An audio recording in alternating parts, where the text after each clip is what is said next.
दोस्तों, एक 35 साल की महिला का पति जब हत्या के आरोप में उम्र कैद की सजा पा गया और जेल चला गया, तो फिर वो 35 वर्षीय महिला अपनी जवानी को नहीं संभाल सकी और फिर अपने पड़ोसी के साथ रातें रंगीन करने लगी। और एक दिन जब वो अपने पड़ोसी के साथ रातें रंगीन कर रही थी, तभी अचानक उसकी सास ने उसे उसके प्रेमी के साथ पकड़ लिया।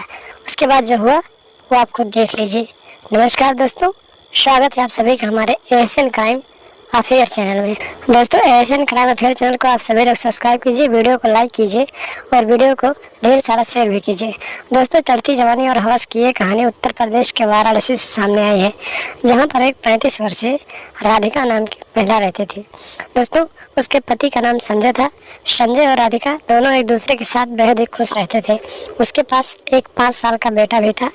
उसके बाद संजय की एक बगल में पड़ोस में रहने वाले व्यक्ति से लड़ाई झगड़ा हो गया और फिर संजय ने बातों ही बातों में आकर अपने पड़ोसी को मौत के घाट उतार दिया, जिसके बाद उसे हत्या के रूप में आजीवन कारावास के लिए जेल हो गई। और जब संजय जेल चला गया तो उसकी पत्नी जो थी राधिका अपनी जवानी को नहीं कंट्रोल कर पाई और फिर अपने पड़ोसी में रहने वाले एक मोहन नाम के व्यक्ति से प्रेम कर लिया और फिर उसके साथ प्यार करने लगी।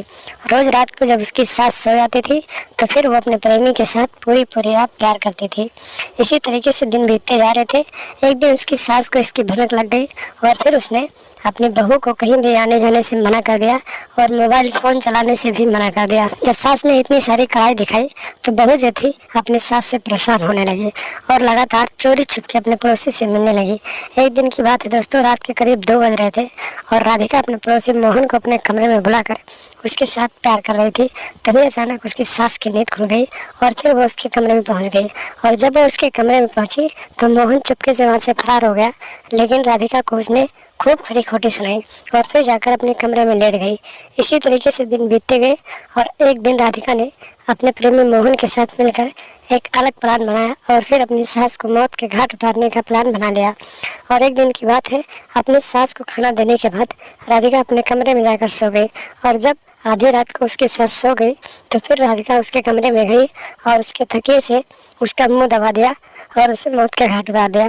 सुबह रोने धोने का नाटक करने लगी। जब आसपास के पड़ोसी वहां पर इकट्ठे हुए तो लोगों ने पूछा तो राधिका ने बताया कि ना जाने कैसे इनकी मौत हो गई। उसी में से एक पड़ोसी ने इसकी सूचना पुलिस को दी और पुलिस मौके पर पहुंच गई और पुलिस ने राधिका को हिरासत में लिया और फिर पूछताछ करने लगी। डर के मारे राधिका ने पूरी कहानी पुलिस वालों को बता दिया और फिर पुलिस ने मोहन को भी हिरासत में लिया और फिर दोनों को आगे की कार्रवाई के लिए जेल में डाल दिया। तो दोस्तों, सावधान रहे, सतर्क रहे और लगातार हमारे साथ बने रहे। हमारे चैनल को सब्सक्राइब कर लें और हमेशा देखते रहे एशियन क्राइम अफेयर।